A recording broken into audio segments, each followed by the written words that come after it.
మనం గాజు భవనంలో ఉంటూ ఎదుటి వాళ్ళ ఇళ్ల మీదకి రాళ్లు విసరకూడదు అనే ఒక సామెత ఉంది. ఎందుకంటే కోపం వచ్చి వాళ్ళు ఇంకో రాయి మన ఇంటి మీద విసిరారనుకోండి, అది చేసే భారీ నష్టం ఎవరికి? మనకే కదా.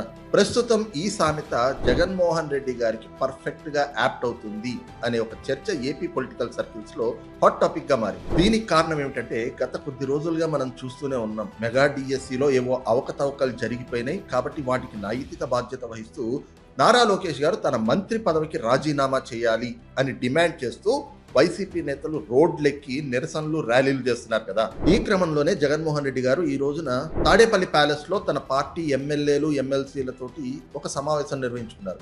అది రేపు రాబోతున్న అసెంబ్లీ సమావేశాల గురించి, మెగా డిఎస్సి అంశం పైన ఎలాంటి రచ్చ చేయాలి శాసన మండలిలో, ఏ రకంగా లోకేష్ గారు రాజీనామా చేయాలి అనేటువంటి డిమాండ్ల పైన అక్కడ గందరగోళం సృష్టించి సభ జరగకుండా చేయాలి అనే దానిపైన తమ వ్యూహాలని వాళ్ళకి ఆయన దిశానిర్దేశం చేశారు. సరిగ్గా ఈ పరిణామాలు చోటు చేసుకునేటువంటి సమయంలోనే ఒక బాంబు పేల్చేటువంటి వార్త తాడేపల్లి ప్యాలెస్ లో ప్రకంపనలు సృష్టించింది. సిట్ తన ఛార్జ్ షీట్ లో స్పష్టంగా చెప్పింది ఏంటంటే, నిబంధనలకు విరుద్ధంగా జవాబు పత్రాలను 3 విడతల్లో మూల్యాంకనం చేశారని, హాయ్లాండ్ రిసార్ట్ లో ఏకంగా 84 రోజుల పాటు ఓఆర్ఆర్ షీట్లను ఉంచారని, అలాగే ఎంపికైన 165 మంది అభ్యర్థుల్లో ఏకంగా 160 మంది మార్కుల్ని మార్చేశారని, చివరకు వైట్ ఫ్లూయిడ్ వాడి అర్హులైన నిరుద్యోగుల జీవితాలతో చెలగాటమాడారని సిట్ తన నివేదికలో పేర్కొంది. ఈ వివరాలన్నీ బయటకు వస్తూనే ఏపీపీఎస్సీ గ్రూప్ 1 ఎగ్జామ్ రాసిన నిరుద్యోగ యువత ఇప్పుడు జగన్మోహన్ రెడ్డికి వ్యతిరేకంగా రోడ్డెక్కి